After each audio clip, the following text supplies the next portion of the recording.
Very impressive. And I wanted to tell you how much fun we've had the last few days. We look forward to tomorrow. But what this group is doing with the rabbit is heartwarming. But the neat thing is the good you're doing for the community. And with that, I would like to help and plan to do it. I made a call to Lucifer Shelby today.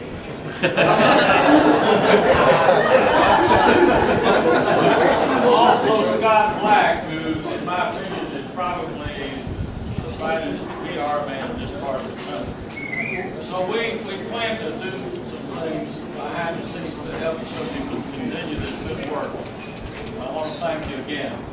I would like to do one thing and tell you, I've been asked several times the last couple of days about the logo, the rabbit, the Terlingua Racing Team Crest. How did it start? Why was it done? It's very, very simple. Back in 1962, Shelby had bought half of the Chiricahua ranch, David Wiggins. We had been down hunting, having a lot of fun. The idea came up in Shelby's mind to establish something to help the community. He wanted to have a school that would help underprivileged young men and women pursue anything relating to automobile mechanics. And it didn't happen. But at that time, he had the backing of the Dallas business community, Goodyear Racing Tires, and Ford Motor Company. But the legal hang-ups, in large part, within Brewster County, and this is not a criticism, prevented him doing that. But he's always had in the back of his mind to do it. So he said, Neil, we need a logo. That's when the logo was first done. It's not a copy of anything that relates to Ferrari. It was not done to make fun of the fancy cars. But Shelby had a real good year in 64 and 65, as I'm sure you're all aware of. He had more money to get rid of than he'd had in a long time.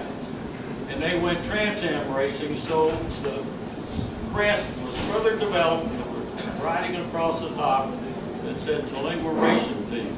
Now, the rabbit was a choice. We of all things, looked at coyotes, considering a coyote, a rattlesnake, which already had started as the Shelby logo. But anyway, we ended up with the rabbit. And my idea was to make it look as much like European heraldry as possible. Now, we did that. He's got his paw up, and he's saying, no more peppers in the chili. The three feathers stand for the three Indian tribes that really were in the area in and around where we are tonight, and Terlingua. It was the Apache, Comanche, and Kiowa Indians. They lived on Terlingua Creek, pretty much. And out of their being together, there developed one language that had a little bit of the three tribes. Therefore, the name Terlingua, meaning three. Now, the number 1860 in the upper left is to signify the first year they had a race between the Cinnabar, or ore magazines, that ore trucks coming out of the mines. And Shelby, when I put that on, he said, Neil, how did you come up with that? I said, yeah, we just made that up. We really don't know when they had the first race, but we figure it was somewhere around 1860 to 1865, same time as the Civil War. And with that, you got the Terlingua logo. Thank you, folks. We've had a great time.